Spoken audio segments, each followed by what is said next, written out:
वैसे तो छत्तीसगढ़ को धान का कटोरा कहा जाता है, लेकिन करनाल भी चावल का कटोरा है और 10,000 करोड़ का यहाँ चावल का कारोबार होता है, जिसमें बासमती चावल का एक बहुत बड़ा हिस्सा है।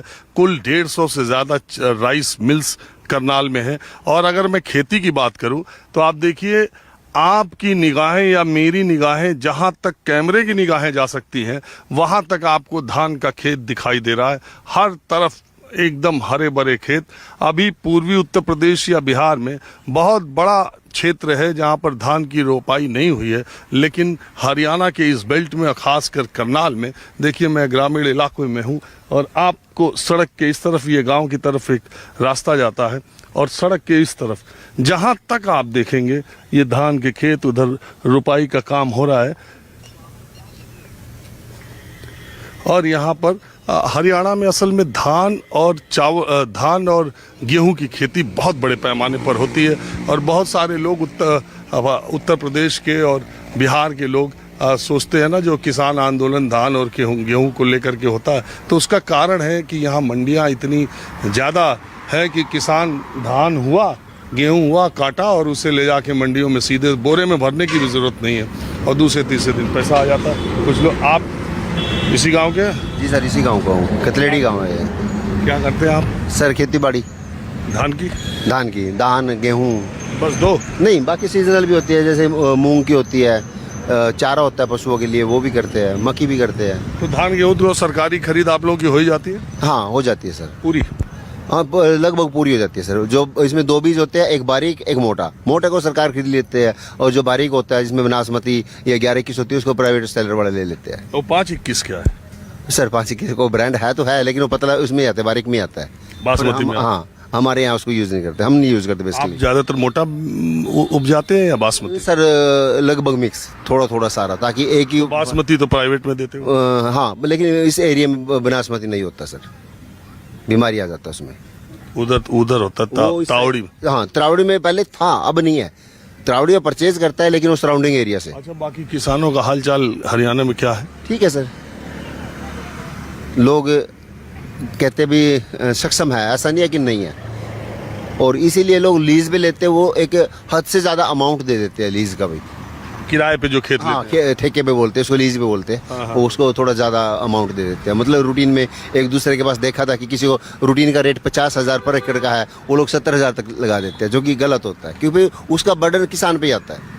1 एकड़ 70,000 रुपए किराए पे ले लेते हैं लोग हरियाणा में। बाद में फिर कहते हैं हमारे कुछ बचता नहीं, बचेगा कैसे सर? कहीं ना कहीं देखो, आप अपने बैलेंस को इम्बैलेंस में डाल रहे हैं। तो क्या है ये, अभी तो आपके हरियाणा में चुनाव भी होने वाला है, तो मैं थोड़ा गांव देहात में जानने के लिए आया हूँ, आपको क्या हमें आइडिया लग गया था सर, थोड़ा सा सर्वे इसी बेस पे होता है। अभी ओपिनियन क्या है पब्लिक का?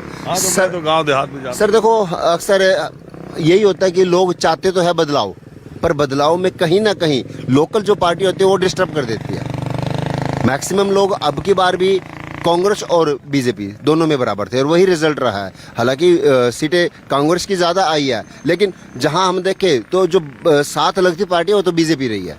लेकिन बीजेपी के जो पीछे रहने का कारण है उसके लोकल नेताओं का कारण है। वो लोग अपने आप को कहते हैं ना सर, जब सत्ता आती है तो चौधरी बन जाते हैं, वो काम होता है। लेकिन विपक्ष में कोई ढंग का नेता था नहीं, इसलिए लोग उससे पीछे हट गए। फिर भी बीजेपी जीत मार गई, और नहीं तो ये 4 सीटें भी नहीं मिल पाती। मतलब ये 5 जो थी वो भी नहीं थी। हरियाणा का चुनाव हो तब क्या हो सर? अब भी मिक्स ही रहेगा, क्योंकि लोकल पार्टियां जैसे दूसरी है वो थोड़ा थोड़ा अपना वोट काट देगी। हालांकि सर देखो, अगर हमें क्या एनालाइज करें तो कांग्रेस ज़्यादा है इस टाइम, लेकिन कांग्रेस फिर भी जीत नहीं पाएगी, क्योंकि जो आम आदमी है वो परेशान है कुछ गुटबाजी से। और बीजेपी, महंगाई तो ज़रूर उसकी देन है, महंगाई बीजेपी की देन है, लेकिन गुटबाजी फिर भी कम है। लोग इसीलिए अभी चलो महंगा करके झेल लेंगे, लड़ाई झगड़ों से बचे रहते हैं। कास्टिज्म का उसका थोड़ा सा फर्क पड़ता है, क्योंकि यहाँ पे जाट समुदाय का बोलबाला रहता है, लेकिन जो बीजेपी की जीत हुई थी वो एंटी जाट हुई थी। बात तो आपने पकड़ ली, वही बात मैं जो बोलता हूँ कि बीजेपी ने जो एंटी जाट वोट थे उस सबको एक तरफ कर लिया। हाँ, लेकिन अब बीजेपी ने क्या किया, जाटों के अंदर मर्जन आ गया, बीजेपी में बहुत जाट आ गए, तो जो नॉन जाट था वो बीजेपी से भागने की कोशिश कर रहा होगा। जब हमें जाटों को ही देने तो हम बीजेपी को क्यों दे? फिर जब बीजेपी में भी जाट आ गया और कांग्रेस में भी जाट है। जब बीजेपी ने जाट को ले लिया तो फिर हम भी जाट के हो जाते हैं। मतलब जो नॉन जाट था वो फिर बीजेपी से निकल जाएगा इस हालात में। ये है।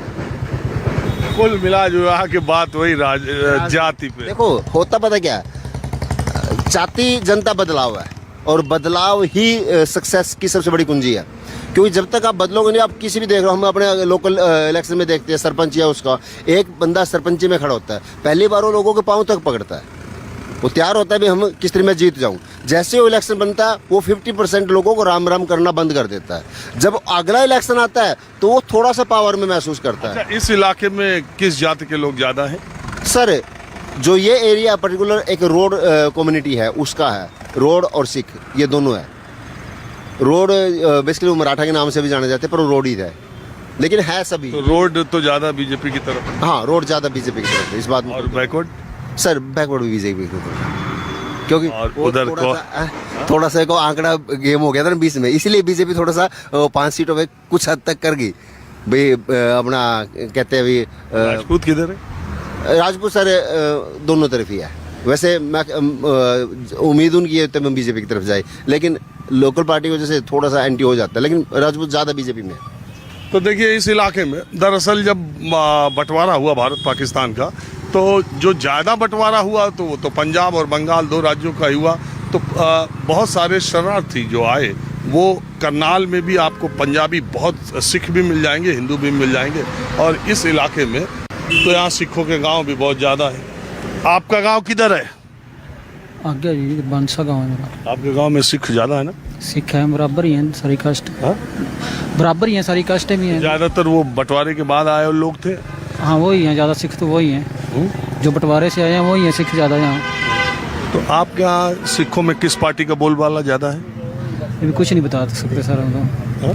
ये तो टाइम पे पता लगता है सर, ये बाल कुछ नहीं बता सकते। इस बार के चुनाव में सिख किधर थे? बीजेपी की तरफ कि कांग्रेस की तरफ? बराबर ही थे, दोनों तरफ ही थे सर। हाँ? बराबर ही वोट डाले हैं, कांग्रेस को भी और बीजेपी को। और उम्मीद क्या है इस बार जो हरियाणा में चुनाव होगा उसकी क्या उम्मीद बन रही? देखो आने वाला टाइम ही बताएगा, जब डेट क्लियर होएगी तभी पता चलेगा जी। हाँ? डेट क्लियर होएगी तभी पता चलेगा। अरे डेट तो क्या, जब मान लो कल डेट क्लियर हो जाओ फिर, और बीजेपी की 10 साल की सरकार का काम क्या कह सकते हैं, अच्छा है, अच्छा करी तभी तो बार बार आ रही है। अरे तो मोदी जी आए, यहाँ वाली बताओ।